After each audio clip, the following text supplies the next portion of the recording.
by that one capacitor voltage is not much used to us, because what we need is to be connected with a battery or to connect it with any power supply or to be usable. They require to operate at a higher voltage. So for doing that, we connect them in series, just like connect batteries like this. You have 6 capacitors in series. So if you have 6 capacitors of 2.5 volts in series, you get something like 15 volts here. That is operated. That is how the thing it goes. See, if you can consider the capacitor, it is a high voltage, high energy, high power, but high energy source. Because being a capacitor, it does not take any time to charge. It's very fast compared to a battery. It is only decided by the time constant of the capacitor and whatever the resistance you have in the circuit. And because of this, even the charging is very fast, discharging is very fast. The energy you store in this capacitor, supercapacitors, is something like 5% to 10% of the battery. Energy efficiency, again, there is no chemical reaction involved in this, and because of this thing, there is no conversion involved, no heat involved, and the efficiency of conversion is something like between 95 to 98%. And if you consider a lead acid battery, the efficiency could be just about 65%. Or other batteries you can have about 80% or never more than 85% anywhere. Battery life, when it comes to lead acid, we normally consider 1.5 years, sometimes 2 years. But in this ultra capacitors, you can get a life of 10, 15 years, or even more than 25 years now. People are thinking in terms of 40 years. It's a very good battery backup device, because as we know, although the energy density the energy is very high, still it is very low compared to battery. Conventional ones, today we have capacitors getting increasing energy, but normally the capacitors have a very small amount of energy, but very high amount of power. The result is when you connect the capacitor in parallel with the battery, it acts as a backup for the battery. It gets charged from the battery, and any discharges, sudden discharges, they do not go to a battery, but the discharges are provided by the capacitor. Before the battery can build up the current by chemical reactions, the capacitor is already delivered and done the work. By doing this, the response time is very fast.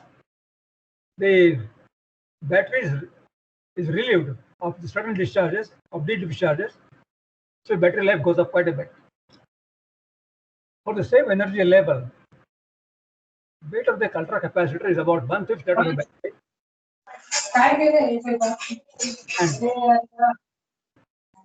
And the number of applications, you can even define. And because you have it's a capacitor, a static thing, no chemicals involved, no vaporization of material involved, so it is absolutely maintenance free. The temperature variation which can withstand, that is minus 55 to plus 70 degrees. No ultra capacitor, no other device can withstand such a high use temperature. No battery can withstand this levels.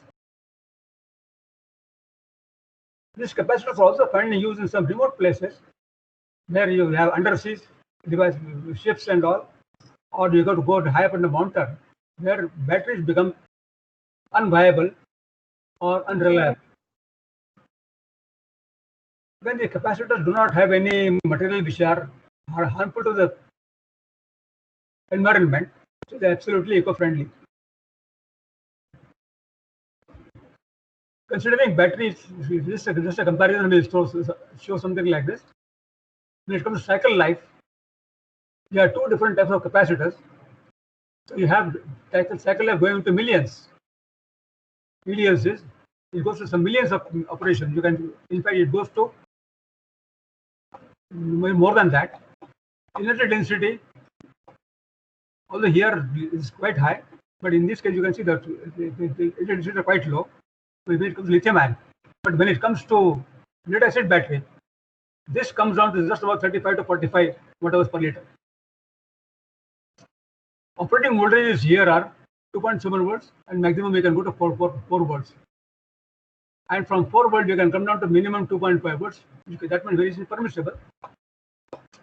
And if you consider the power density, there is no comparison to capacitors. As you know, the battery is very something like 0.1 kilowatt per liter, whereas you get 10 kilowatts per liter. And one big advantage that comes is battery. You never know how much charge is left inside the battery. And the state of health, you never know. Whereas in case of capacitors, you know what is the voltage, what is the energy left. Now the time constant for the ultra capacitor is always less than 1 second. Within about 5 seconds time, means about 5 time constants, you can reach a level of 99.3% of this applied voltage. So you can literally charge a capacitor in a matter of 5 seconds and discharge within the 5 seconds. It all depends upon the other parameters, how much you can take it. Now this is a chart called Dragoni chart. Dragoni chart is on one end you find the energy density, whatever per kg. And the other hand, the vertical side, you find power density, it is watt per kg. If you see the capacitors, as we know, the power density is very high, but energy density is hardly anything. Capacitors, we have, as I said, there are 3 different types. Till there's such now, these capacitors have been dominating, symmetric capacitors, they have been dominating, and they are filling up this gap between the capacitors and the batteries. For batteries, the energy density is quite high, but power, it cannot be, it has a limit. That is where these capacitors come in. They fill up the gap between these two. They help batteries deliver through them at a fast rate. Now we have, and when it comes to fuel cells, the power delivery of fuel cell is still much lower than the batteries. So they always require, whenever you have fuel cells, even though they store a huge amount of energy, you will always require some other device for delivering the power requirements. It could be batteries, it could be ultra capacitors, and today these ultra capacitors are they are taking over a number of times. Today, if you see the hybrid capacitors, the latest development which are coming in this area now going on, the energy density available is comparable to the batteries here, whereas the power density available is also very high. So this is where the maximum work is going today, and this is going to have an increasing market in vehicles as well as bit storage. Now these are the kind of capacitors you can see. You have these flat pop step capacitors, then you have this prismatic capacitor as they call it. You have small Bosch type things, and again here you have a huge capacitor. This one is 2200 farad unit, one piece, and you can have it stack them one over the other and may get a huge amount of energy levels. If you consider the effect of temperature on batteries and capacitors, because if you consider both of them as energy storage devices, because we know that storage energies are comparable. If I consider lead acid battery, it goes from -20 to +50. That is the maximum operating temperature, and even the safe charging temperature is also within that level. But when it comes to lithium-ion batteries, which is maximum being used in vehicles today or many other applications, the usable temperature happens to be between this level, 40 degrees here, and around -5 degrees here. It will not go beyond -5 degrees. And actually, ideally, you can take 0 to about 35 degrees, 40 degrees. Whereas I come to ultra capacitors, right from -40 to +65 or even +70, it's just no change anywhere. You can safely charge them, safely discharge them. Here there is a lithium-ion battery. When the usable temperature is this high, from -5 to +40, but when it comes to charging temperature, it cannot go beyond -8 degrees something, and it cannot go beyond +35 degrees centigrade. So that is where the ultracapacitors score maximum. The one problem with ultracapacitor is they are rated for 2.5 volts or 3 volts. If they are rated at 3 volts, you'll be using something like 2.8 volts maybe. And when you connect them in parallel series to get a higher voltages, one problem that comes in is the capacitors are manufactured in a tolerance of +20 degrees. So voltage across each capacitor can vary, and the individual capacitor voltage can go beyond its rated voltage. So you have to balance those out by different ways. One thing is you have a building resistors across the capacitors, which will divert the leakage currents and distribute the voltages. That becomes a lossful thing. The most efficient system is the electronic system, which does not allow the capacitor voltage to go beyond the limit. So individually, the capacitor values could be a little bit different, but the voltages remain the same. The charging of the ultracapacitor is another very, very tricky affair, because the ratings are in farads, and sometimes it will be in thousands of farads, many other times. So when you apply this big a capacitor to any supply circuit, the supply circuit will see this thing, the capacitor as a direct short circuit. And it is a continued short circuit because the currents are very, very high. So what is done is, instead of connecting a source this directly, you charge it at a constant current, or you charge it at a constant power. Both things are possible. And the current you go on reducing when it comes to higher charging levels.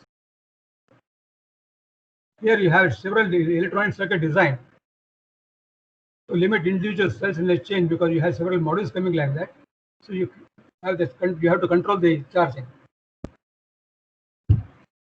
This is what, when you charge when you are trying to discharge the capacitor, this is what happens in this case.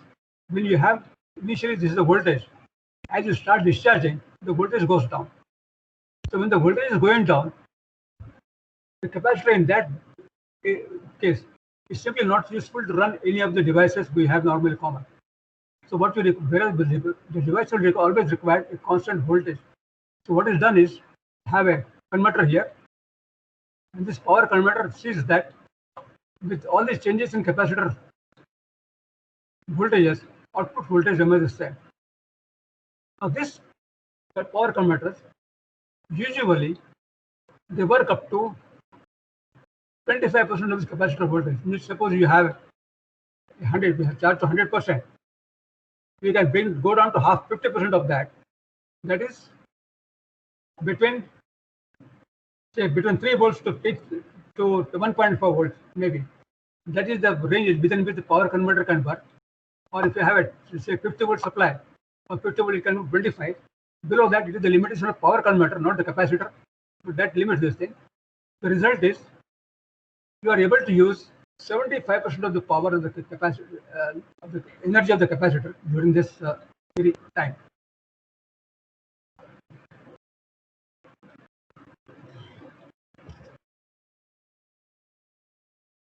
I can compare a ultra capacitor with a battery. So not that I've used and an ultra capacitor plus lead acid battery. Today we are using this lead acid battery in a ignition capacity, or your ignition circuit, for cranking the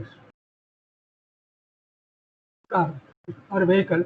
When you are starting a vehicle, this battery undergoes a very deep discharge.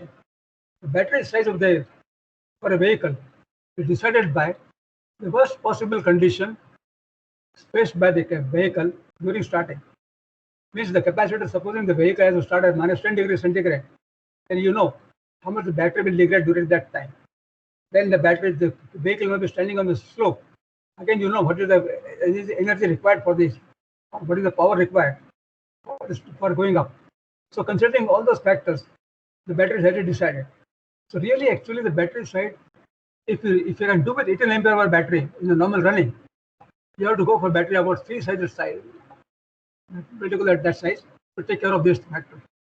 So if I use a ultra capacitor with parallel with the battery, I can reduce the battery size 1/3. The volume goes down, then short time capacity goes up, the cold weather performance goes up because the vehicle can start in the cold condition as well. And when you are trying to, when it is a question of replacing the battery, it is you are replacing only 8 hour if it's smaller battery, so the replacement is cheaper. Life of the battery is again much higher.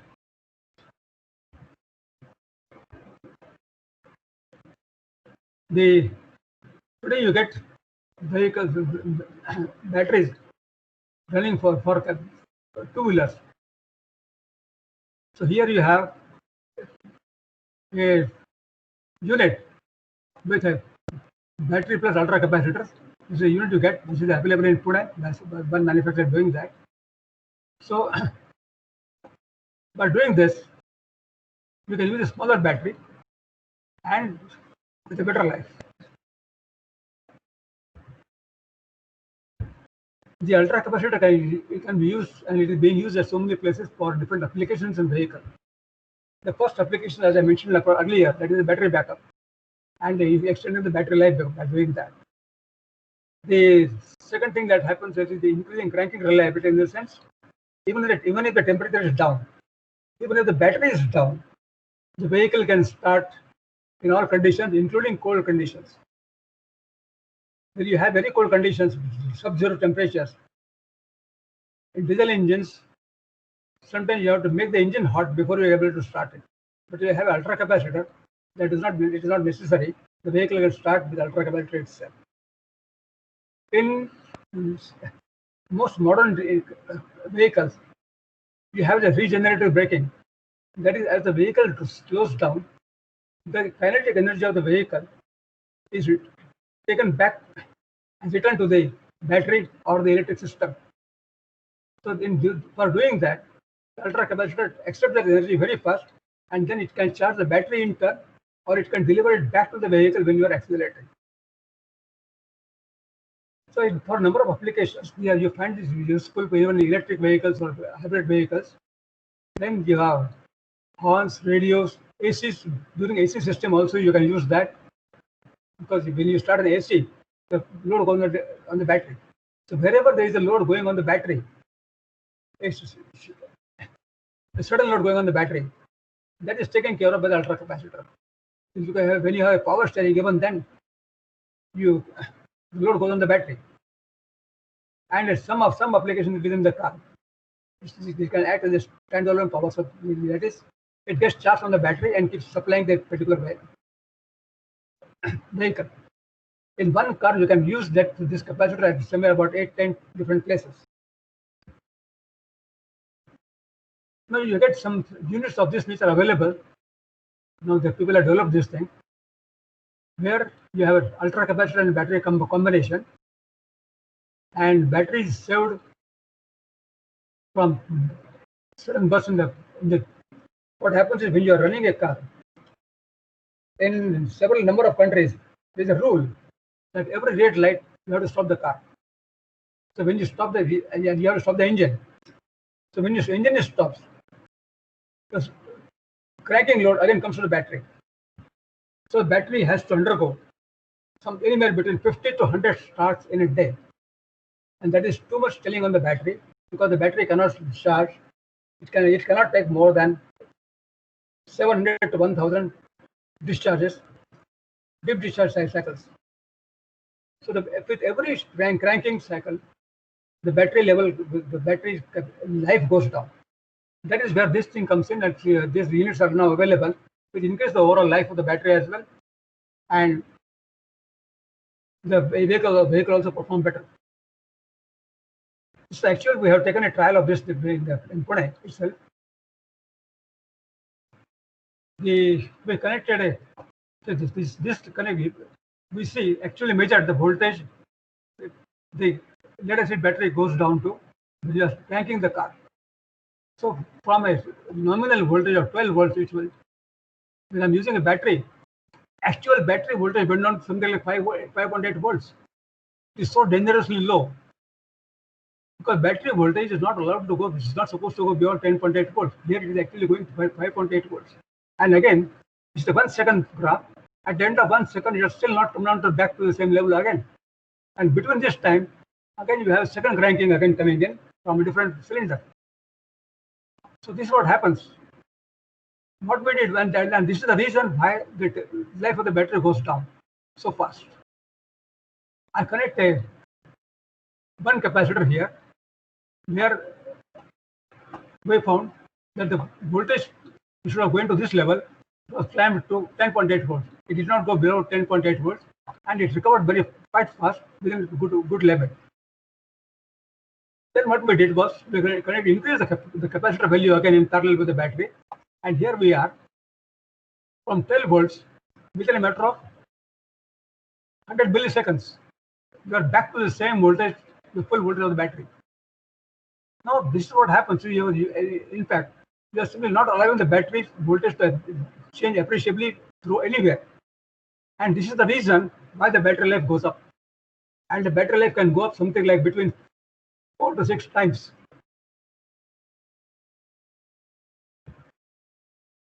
In the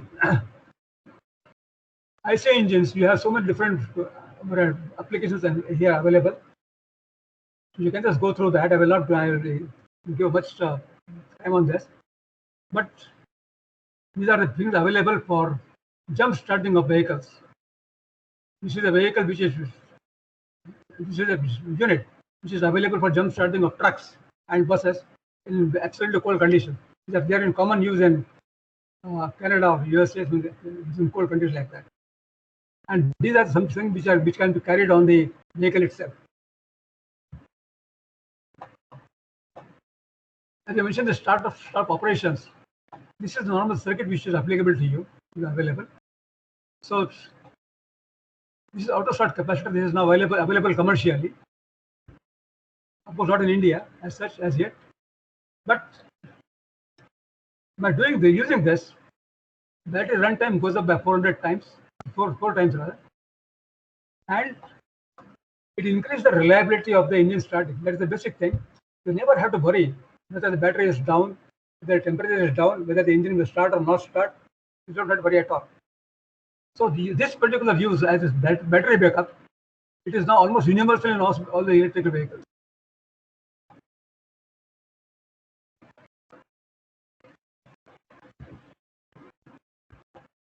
So it's checked and then done on a truck.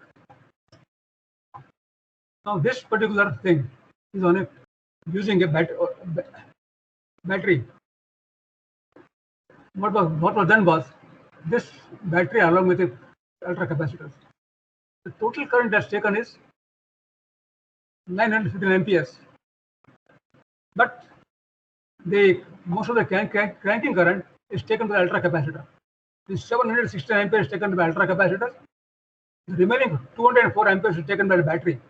So the battery is saved that huge surge current. So you can imagine what will happen to the battery life in that, how much battery life you can save on this. Today you are getting models of this nature which are specifically dedicated to this function. So when you are starting a vehicle, it invariably starts with the ultra capacitor power. You can imagine that we get the benefits here, 0 to full. This model is useful for two big things. One is starting, and the second is accelerating from 0 to maximum limit.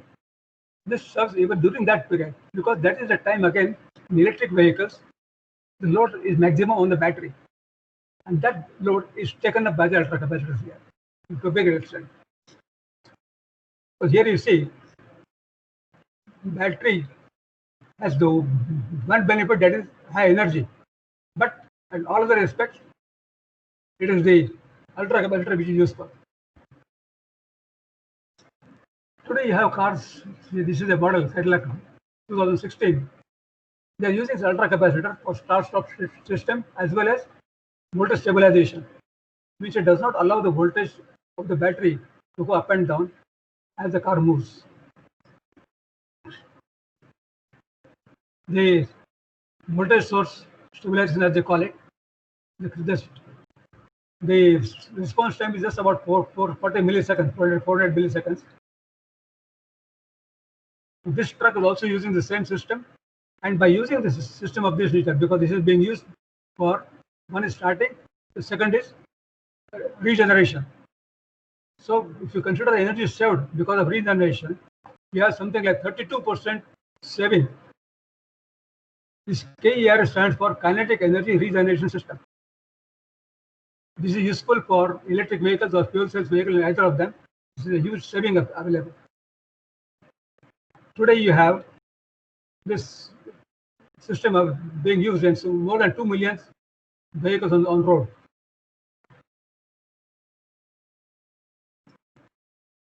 Today you see this is one system we are calling graphene ultra capacitors. New system of ultra capacitor. Graphene is a one material which is coming up fast in ultra capacitor. Graphene, as you know, probably it is a one atom thick sheets. So it is a one atom thick sheets that is replacing the carbon activated carbon at least on one electrode, and the result is you get a tremendous increase in energy capacity, as well as and along with the power as well, of course, because it's a capacitor ultimately. When it comes to heavy vehicles, on this list, when it comes to cold starting, when the temperature goes down. Now, here's what happens in a lead acid battery. In the normal temperature, 27 degrees, you have this energy available 100%. And let us say the engine capacity adjusted 100%. So that both of them optimum. As the temperature goes down, the battery capacity starts going down, but the engine capacity demand goes on increasing. So when you go to minus 20 degrees centigrade, the engine demands 3.5 times more power, whereas the battery is able to give only one-fourth of the power. Under this condition, these systems work.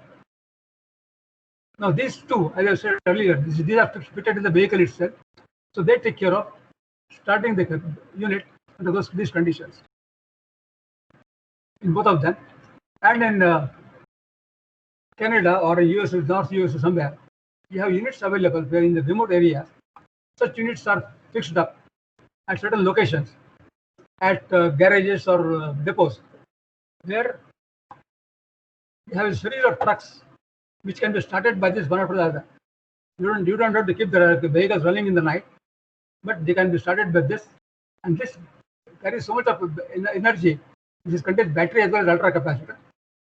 So this unit itself gets charged once in 6 months or a year.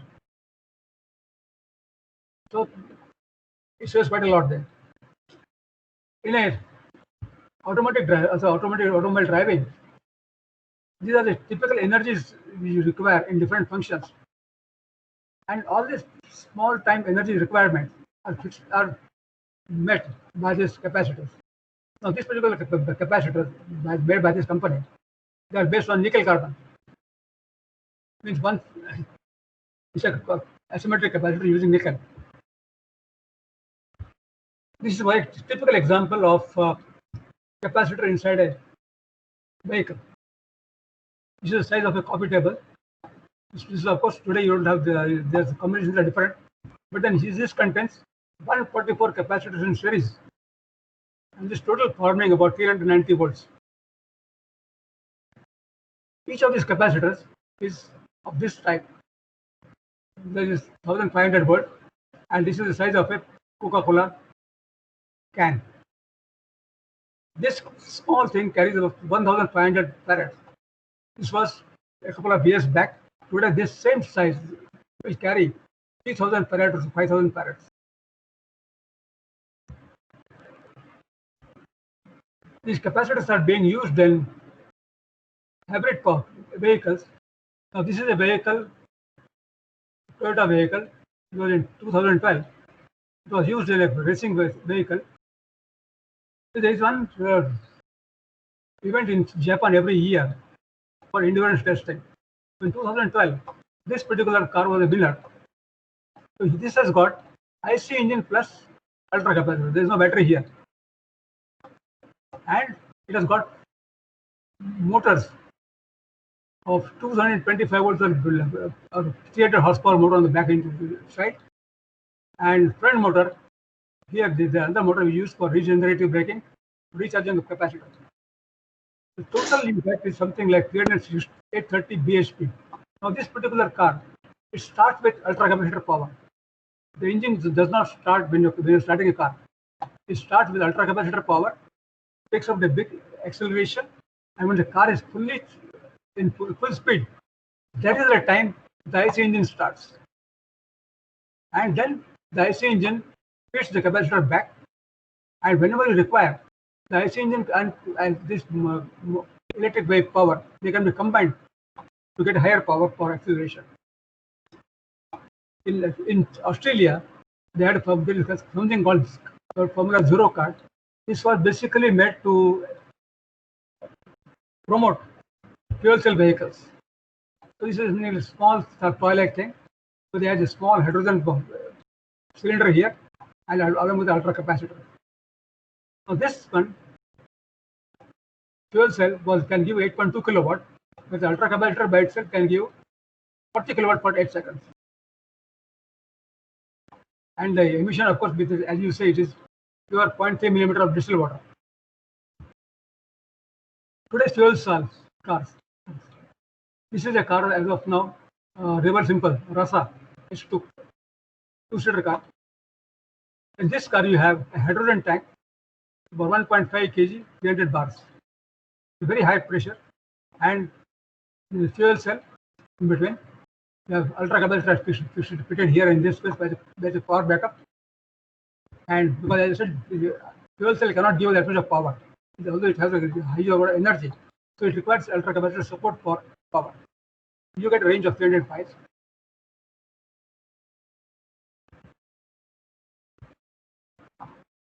This new model, this about recent model, I can say, Lamborghini Sian. This has got 48 volt supply system along with ultra capacitor. So this combination go to say it can take up something like 600 amperes in one go. And electric motor is 25 kilowatts. And electric system is quite small. That setup is not very high for the system.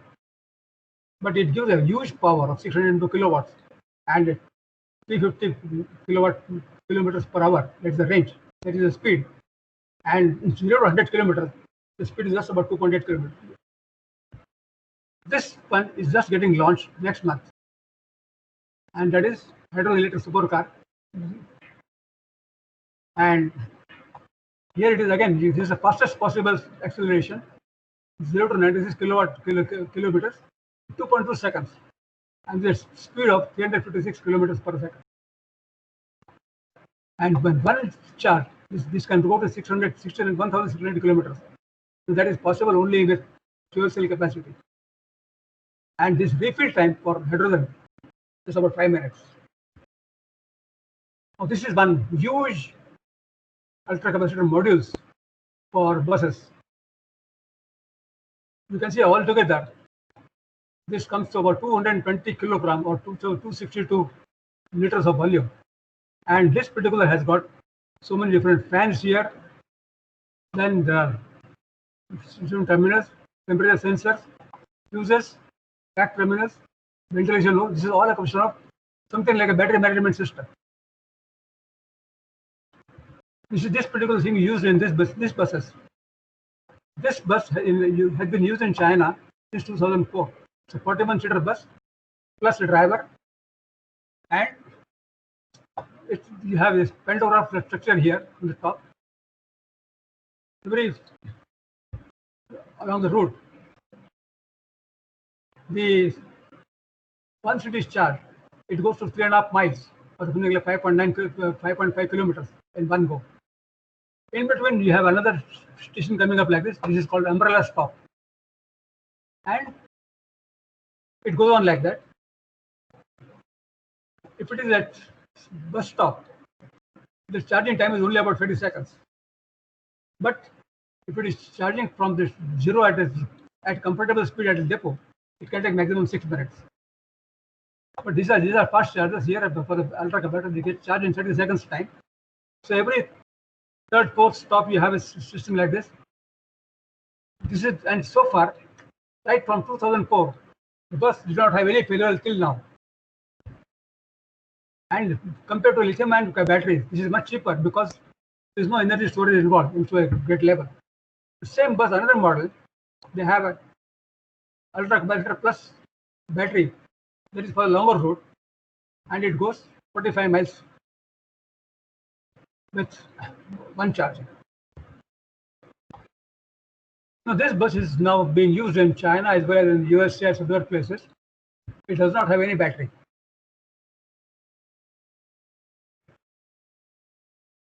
Which is the comparable energy delivery is 26 kilowatt per kg, and it gives a high power because they have got a capacitors which latest grade capacitor which the energy density is higher. This is nitrogen based ultra capacitor which store about 3 times the normal capacitors which we know so far. Charging it within 30 seconds time, and after 30 seconds we can run for another 25 kilometers. That is that fast. This is the world's fastest charging electric bus in China. So one thing which we should appreciate for China, they have been copying the materials, this technology from some other countries.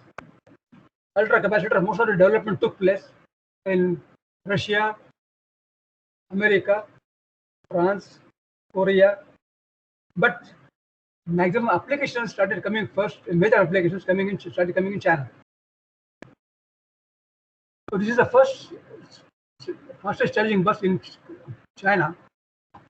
It takes us just about 10 seconds time to charge on the way, and it has got 11-kilometer route, 24 stops. Now they are planning now. This bus is already running, and they are planning about 1,200 buses all over the country.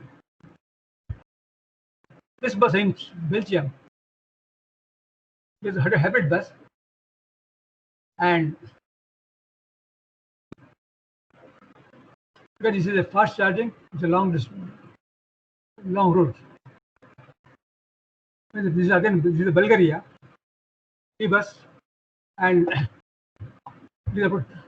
with one charge, the bus goes in 20 kilometers.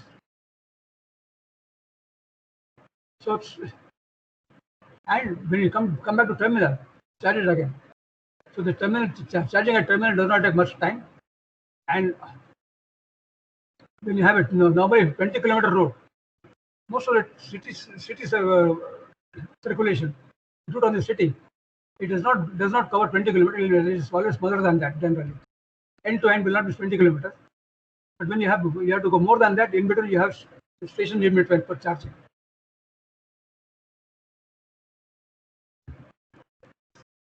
You have these hybrid buses, different in so many places now, and these hybrid buses, the payback period for the power system is just about 2 to 3 years.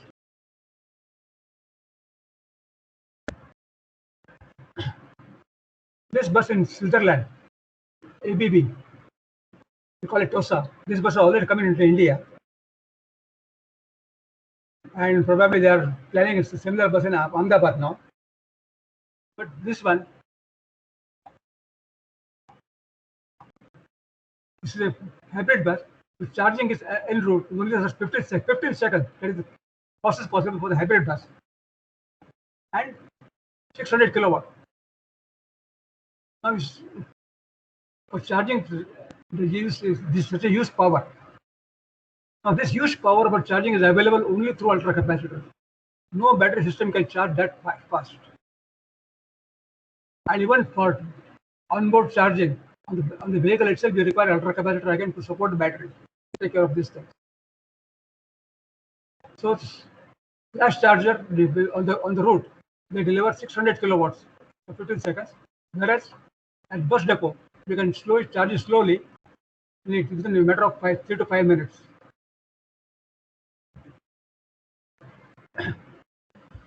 Now, these vehicles are becoming common at a number of places now. These are basically golf carts here, 2-seater, 4-seaters. This is only, yeah. And this one is for pits inside the mines. Where they're dealing. Yes. Sir वो schedule ही नहीं है, वो आएगा ना group में डालते हैं. Any problem? आपको एको नहीं आएगा. Hello. This is an interesting development taking place now in auto rickshaws. This is in USA. Eric, you have a 3-phase motor here and ultra capacitor. This does not contain any battery. It uses an ultra capacitor unit of this nature, and this has got 100 watt-hours per kg. This is comparable to a lithium-ion battery. This gets charged in 3 to 6 minutes. Normally, require, if it is a lead-acid battery, you require a couple of hours, and the fastest charging in lithium-ion also takes 1 hour. And with one charging, it can go to something like almost 150 kilometers. And they are also offering retrofitting of existing petrol or diesel vehicles. Expected life, you can see the 45 years life, something unimaginable as of today, because that means 2 generations can use the one e-rickshaw. This is another one, which is in UAE. This is a company of kilowatt of series capacitor, and something similar. This is using since 2015, 150 kilometers with 5 people, and with a charging of less than 30 seconds. That means a person can use this e-rickshaw throughout without any stoppage in between for charging. By the time he stops for a tea cup of tea somewhere, the rickshaw gets charged. This has got a battery which can go. This is a specification. You can just imagine that minus 42 plus 80 degrees centigrade is no problem. And the life of the e-rickshaw is 1 billion cycles. That is the battery life. Here we call it battery because it's a combination of so many different capacitors. Now this one has been developed in India, in Bangalore, in engineering group, Bangalore. This was a collaboration with one shadow group in Singapore, and their manufacturing facility coming in Pune. They are much cheaper compared to other ones which you have seen just now, because the range is small, and the life is a battery of ultra capacitors. They do not afford that highest thing, but then still they have about 10 years time you can get, and they carry a load, means they can carry either a load or the passenger. They have both models available. This gets charged in a matter of 5 minutes here. And temperature again you can see minus 25 to plus 60 degrees. So there is no problem here. And the running cost, when it comes to just about 1.5 rupees per kilometer, is probably the cheapest thing you can think about for e-rickshaws. The ultra capacitor used in e-rickshaw has got difference. It's got some problem with the battery. When you are using, if you use a lead-acid battery, the existing auto rickshaws, this is what happens. Something like a battery backup in e-rickshaws. And I showed you one charge-discharge experiment which I did earlier. So here, this is a normal current in the battery. Whereas in case of when you have ultra capacitor along with it, this entire current is taken up by the ultra capacitor. The battery life goes up again. Today, this company called Nava, they have come up a hubless scooter. There's no hub in this, and they have got a battery of 9 kilowatt hours, and they're coupled with an ultra capacitor. So this gives a quick start to the battery system. Everyone has got trains, metro trains running purely on ultra capacitors. There is no cable, no overhead wires, no undersea cables, no underground cables. What they do at the stations, they charge the ultra capacitors in the train. On the electric in these cars, we have capacitor systems available here. So this is wireless charging from ground, and then it runs the whole city. It's based in Taiwan. This is a low floor tram running in China. Again, 100% ultra capacitors, no batteries here, and no wires on the tram. It gets charged at the stations, and charging time is 30 seconds. And once charged, it goes up at somewhere between 3 to 5 kilometers before the next station comes in. The speed is also quite high, and every station has got a charging station, which charges from the source of 900 volt DC. Kinetic energy recovery system. This is one big application for ultra capacitors at a number of places. Once I made it, trying to remark earlier for one car. Now, during this running, the battery load is something of this nature. Even the mechanical load is of this nature. So when the car is going, speed is going up and down.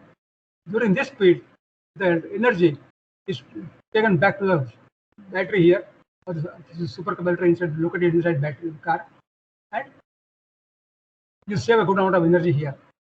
The fuel consumption is near about 20% or more. This KERS system is used in Korea for a metro railway, light railway, they call it, light railway vehicles, LRVs. So when the train is speeding up, and the speed is reducing, breaking up, that is the time we have maximum energy is required, maximum power is required. So when the vehicle is braking, the energy is absorbed from the vehicle, and it goes to a substation here for storing. And so you don't have to require mechanical brakes to such a high level. So all the energy is utilized, and when this vehicle or some other vehicle starts, the energy is given back to the vehicle. So during this time, the total energy saving is near about 30%. The people employed a couple of millions they invested, and to recover that amount within a matter of 2.5 years. Now this is the kind of system they have on the side of the tracks, which stores the energy. We have 2,600 farads. Now this is another system in Germany. This is the system. This is the grid supply here. One train is accelerating. While it is accelerating, the energy from here, it goes back to the roadside storage system here. And when it is decelerating, the speed is reducing. This is what happens. And when this is accelerating, at this place, energy comes from here. So only the remaining energy is taken from the grid. So that is how you save a huge amount of energy in this thing. And this is becoming common in most of the railway systems now. Forklift is a big headache in the industry because of the way it is being used, or because of the load it gives to the battery. The one battery does not last even one shift. Somewhere between 4 to 5 hours time, you got to change the battery, because it is battery subjected to so many vibrations, so many fluctuations, it cannot withstand because of the deep discharge cycles. Even the battery life is also very low. Here now they started using this ultra capacitor unit in parallel with the battery. The result is all the fluctuations in the battery is gone. The battery can go to one full 8 hours duty. After the end of the 8-hour duty, you take the battery out, replace another battery, so that goes for recharging. So this way, you are able to save the time, the production time, the time is saved. Then the battery also is saved. And for this application, this ultra capacitor module can give you as high a power as 30 kilowatt, which is not possible with the battery. You have a problem over there. Now this next step which has come now is they have simply completely replaced the ultra capacitors in the forklift by using only sorry, this battery is completely replaced with ultra capacitor. So in this particular thing, there is no battery here, only this particular module with ultra capacitors. So this can be used for this truck forklift, and this forklift can be used as an automatic guided vehicle as well. So you have this type of system in automated guided vehicles, forklifts, or shuttles, and local shuttles. So this year, and these shuttles, because these ultra capacitors, there is no cooling required here, no cooling requirement, and this can be fitted in the existing systems as well. You can simply replace the battery with this system. The life of this system, ultra capacitor, is between 10 to 15 years. It can be even more. Maintenance is almost zero. And one big advantage is when you are running on this thing, the power requirement is, energy requirement is very small. Because what happens in between, the moment you get some 5 minutes just somewhere in between for the vehicle, you can get it charged locally. So you have a number of points on the floor where the battery can get charged. With the ultra capacitor, the ultra capacitor can get charged over there. So this is called opportunity charging. Spots along the route which give for ultra capacitor charge pattern. In UK, London, you have this gondola cable car working since 2012, almost 8 years now. This cable car, it is working purely on ultra capacitors. There's no battery inside it, no rail running for it, no power line running on the gondolas.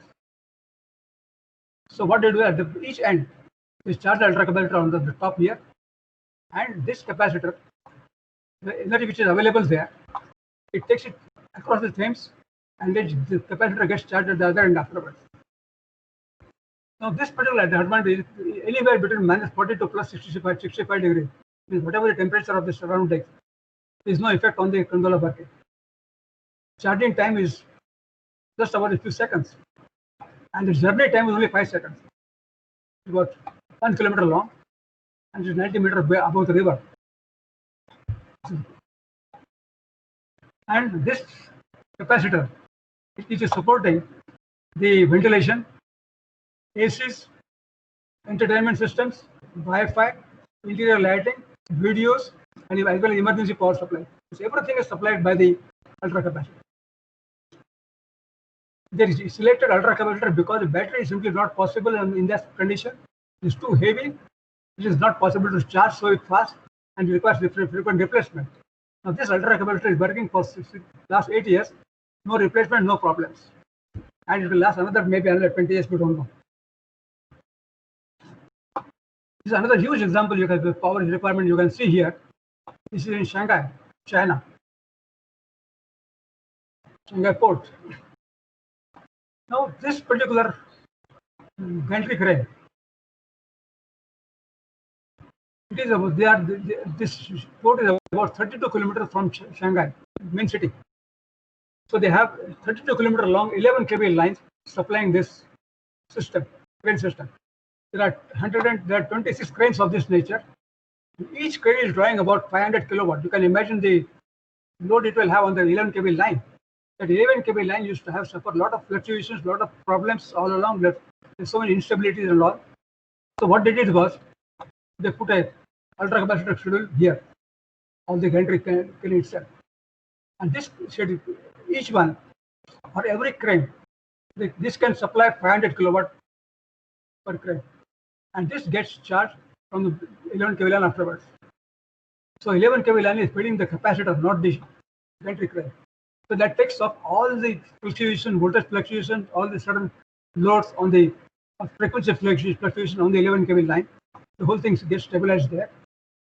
And at the same time, but this thing, when the load is going up and down, whatever potential energy is gained during the lifting up, it is stored back when it is coming down. So ultra capacitor reuses this energy.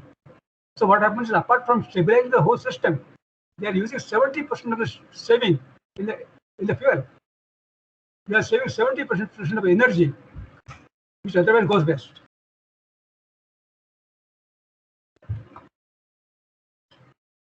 So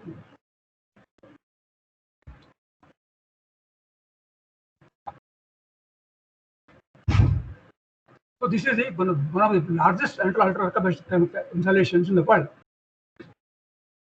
which is shipped to shore. So each one has got, you can imagine the number of capacitors you use, 6,000 capacitors of 3,000 farad each. So instant power available is so much. So huge application. Now this is being used in military applications as well. This is the Russian tanks, Armata. They have this diesel tank, but it is using ultra capacitor as a subsidiary power. So when your tank is, Russia is a cold country. So if it is placed in Siberia, if this whatever temperature there, it does not matter. This ultra capacitor, the tank will start positively, and even if the tank is sitting in the cold at -40 degrees for a couple of hours, it does not matter. It can just have a positive start using the ultra capacitors. Even the battery is down, even there is no problem. And but another bad advantage you get is in place of batteries, use of ultra capacitors, they reduce the size of the compartment to half. Battery compartment. Now in this system of this nature, the compartment size matters quite a lot, because every cubic foot or cubic inch counts in these vehicles of this nature. So because every liter, 1 liter space saved means 100 kilometers of weight down. So that means, we have more space for fuel as well as ammunition.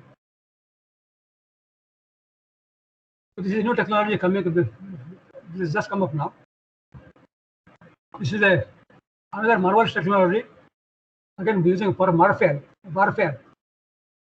This is a system using what we call a railgun. You can see the turret here. It's a very short turret, and ultra capacitor bank in the system is charges huge amount of energy, and it gives 64 megajoules of power for the railgun. Now in this railgun, what happens is there are 2 rails through which and a load in between, metal in between. So when the sudden field is generated inside these 2 rails, sudden current flows, it throws the metal piece out in a big surge. That will come sometime later on maybe. But what happens is here, this electromagnetic pulse is created, and using this pulse, you have 14.5 kg tungsten bullet. The cannon size is 155 millimeter. The bullet goes up. It's a cylindrical long thing, and the speed is 4,500 miles per hour. It's Mach 6. A huge speed, and they call it unstoppable missile. That is the wording given to this particular cell. And it can height, the range is about 100 miles away, is about 150 kilometers. And it can fire at the rate of 4.8 shells, almost 5 shells every minute. It's a very huge thing, and then there is no material in the world, no ship material available in the world which can withstand this particular impact at this speed. Because wherever it impacts on another ship, it will create a big hole inside the ship, and water will enter inside. So one thing, big thing that happens is the impact, the range which is available, the speed which is available, which is unstoppable. And in addition to that, the bigger advantage is you do not carry any ammunition with you on the floor. So this is future fighting vehicles, either navies or standing missiles, might utilize this sort of a system. It's already in a development, both by USA as well as China. China is even trying on this. Right now, they're trying on the ships. Even USA is also trying on the ships now. Here, yes, we are using a capacitor bank. This is a capacitor bank you use for this sort of a system. New system on board, and this is, you can see the general setup of this nature. So the effect is as if you are having 1-ton vehicle moving up to 50 kilometers per hour. That's the impact. And today they are supplying 20 megajoules per shot, and they are trying to get it 32 megajoules per shot.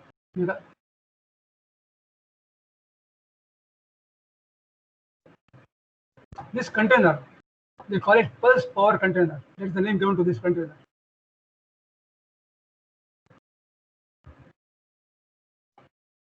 Electric chargings, electric charging stations. This is basically a system of this nature. Say you have battery pack here through a DC converter, ultra capacitor, and AC charges in all this system. And the way it works, when you're charging, connecting it vehicle, the battery charging current goes off, start from zero, it slowly builds up. It gets time to build up slowly, and the ultra capacitor immediately start unloading the current, and it goes down this way. When you are charging this is the other way around. But if I am using only battery alone, my voltage curve will be of this nature. There is a certain big voltage drop across here. From 105 volt, you will come to 95 volt. Whereas you have a battery and ultra capacitor together, uniform. And you have the battery chargers available from single phase, 3-phase, then for home charging, so many systems. Now this company, Kilowatt, they are supplying this EV charging station based only on ultra capacitor. There's no battery inside this thing, so it can charge really fast. This is 384 volts DC input, and output is 72 volt DC. The energy density for the ultra capacitor bank is somewhere 100 watt hours per kg. That is comparable to lithium ion. Operating temperature is minus 40 to plus 80 degrees. So it is like no, the batteries cannot work on that. Self discharging is 10 times sufficient to go. And DODs, you can have 100% DOD, depth of discharge, so safely. If you have batteries, the moment the lithium-ion batteries goes to nearby below 25%, or even below 20%, it is not good for the battery life. In this case, that problem is not there.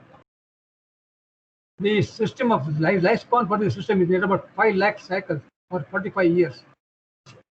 This one cycle, this system can keep on working for 45 years, and the manufacturer is giving a guarantee of 5 years warranty. The efficiency of this system is 99.1%. The ABB is using lithium ion phosphate battery and ultra capacitor system for rapid charging of the battery in buses in Geneva. The battery capacity 8 kilowatt hours, and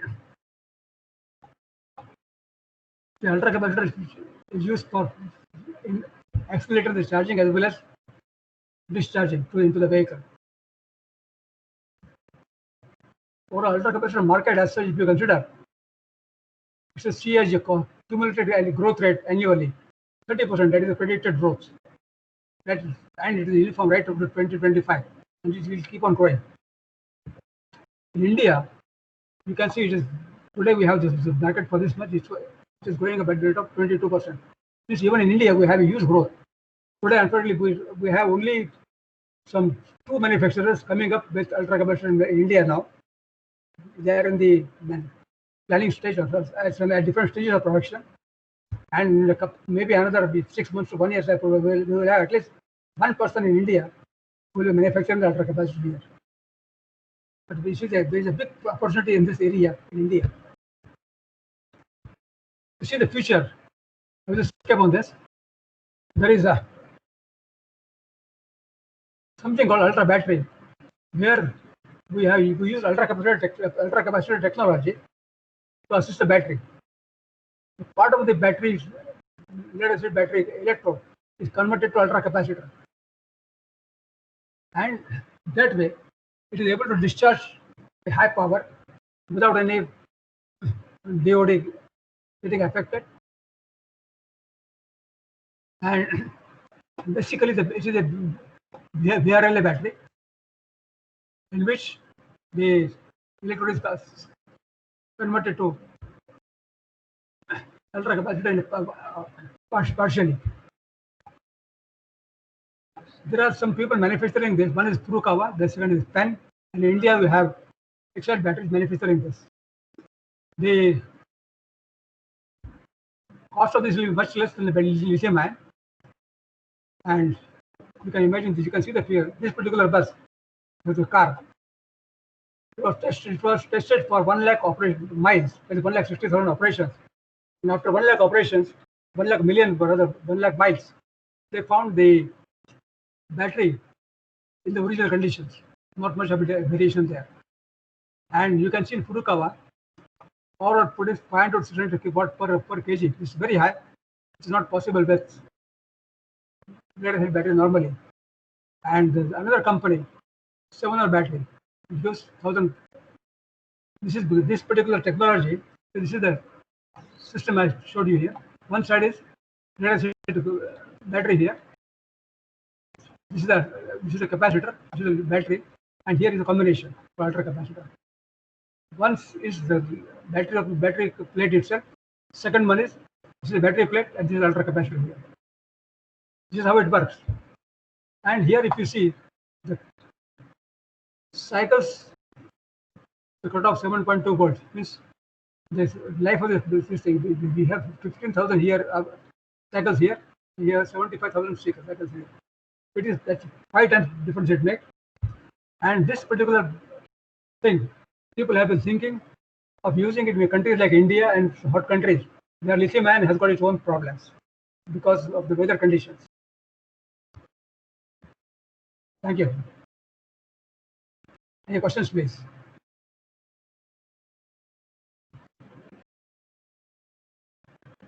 Hello?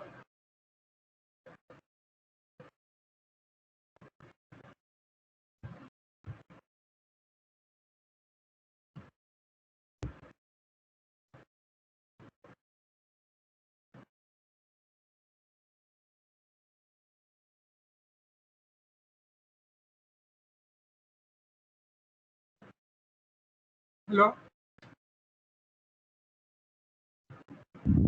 Hello. Hello? Yes.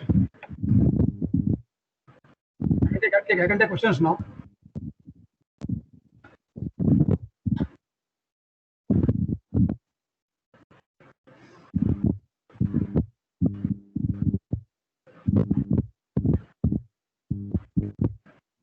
So my question is there.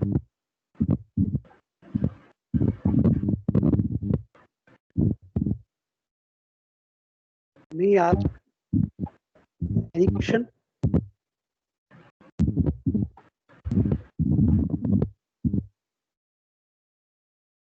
So what I find is this particular technology has got a huge potential in India. And last couple of years I have been trying to spread the message that all the such new technology should come in India.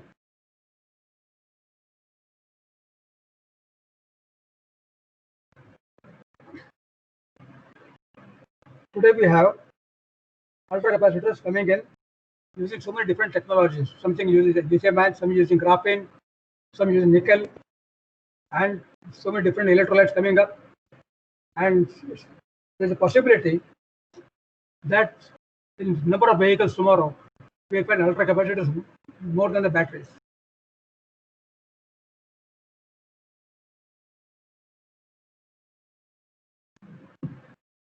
Hello, sir. Yeah. I'm Assistant Professor Jaideep Shah. I have one question. Yeah. Sir, kinetic energy recovery system uses flywheel also. Is it right? In many cases, many automobiles, they are using also flywheel as. Yeah. But that's flywheel will displace a mechanical system. That's a different thing. In this vehicle, what happens is on the shaft, you have a reversible motor. Yes, sir. So it's Yes, a drive motor. When the speed is getting reduced, the motor speed gets reversed.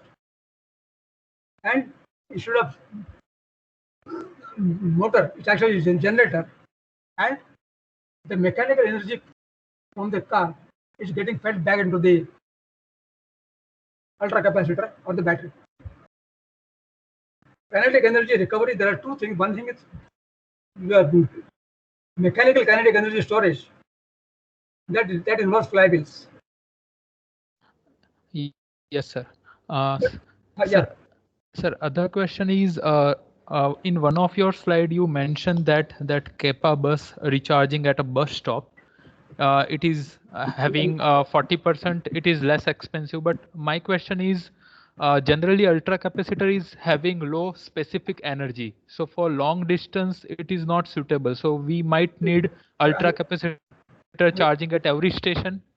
This particular thing, which is studying working since 2004, this is charging at 3.5 miles with one charging. It's completely it's AC. Okay, with 5.5 kilometers. Yes, sir. So that means every third or fourth stop it requires charging. You have a charging station of this stop, so you can see the pantograph here. Yes, sir.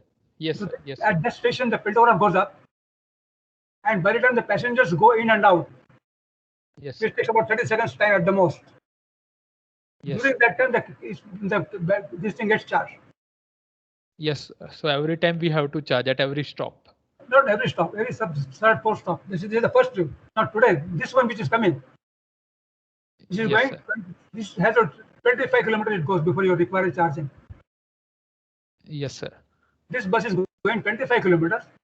There's another bus going 20 kilometers before recharging. Because here, in this case, they have developed ultra capacitors which store huge amount of energy.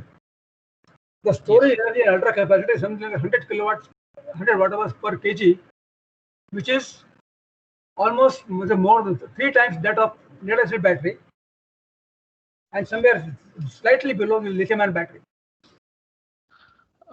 Yes, sir. And sir, my last question is, when we use hybrid system of storage, like lithium-ion or lead-acid battery with ultra capacitor, so generally we use term BMS for battery. So which term is used for balancing in case of ultra capacitor?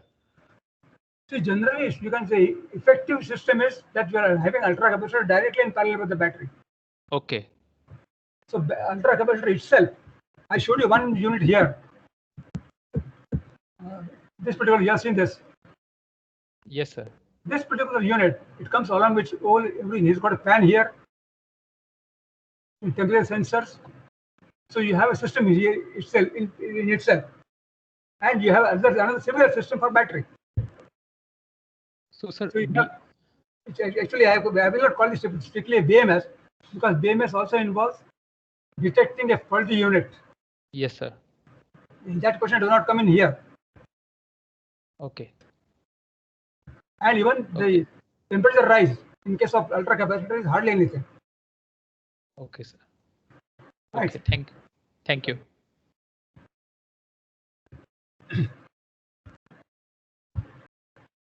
Yes, any more?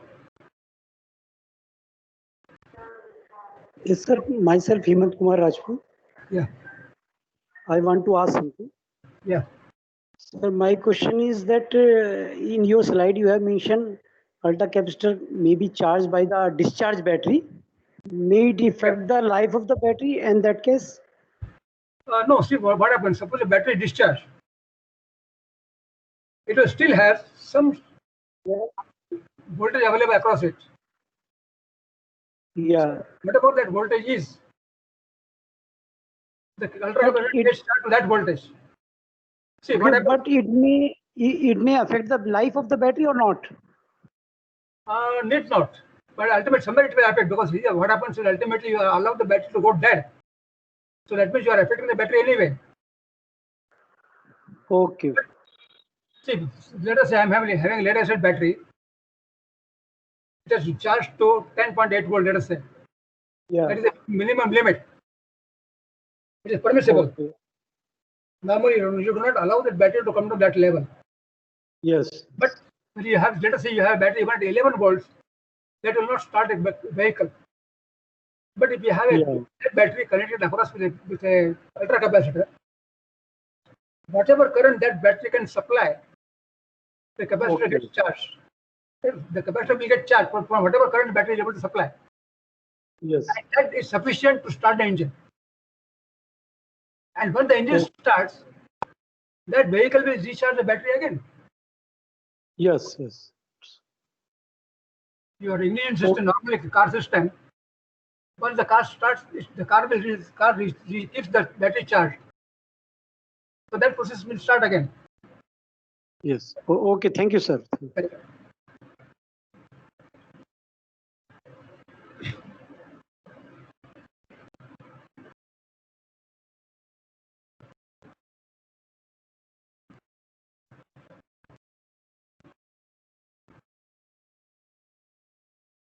Any more questions, please?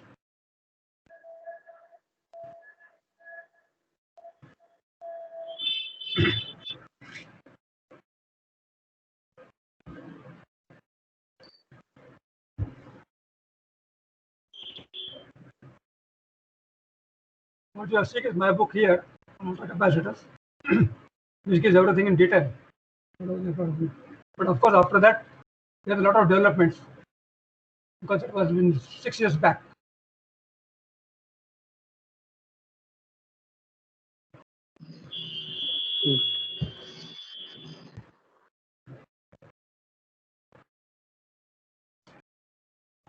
Today, you can see you have 15,000 hybrid buses working in China already.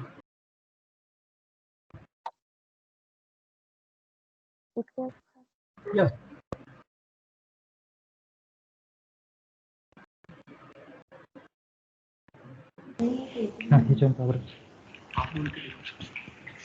Hello. Yes. Yes, participants are requested. Anybody? More questions or shall we stop?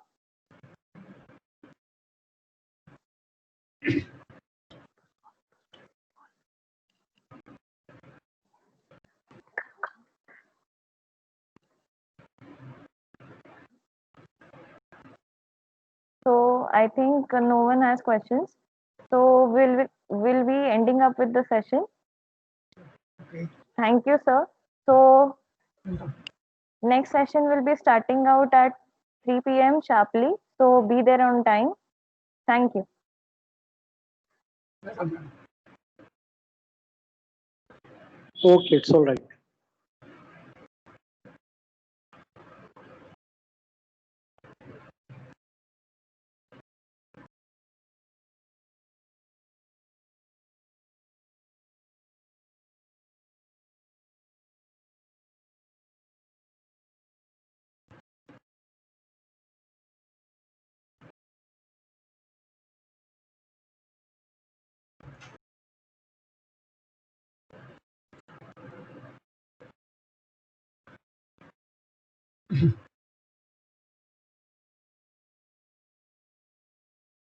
Welcome. So,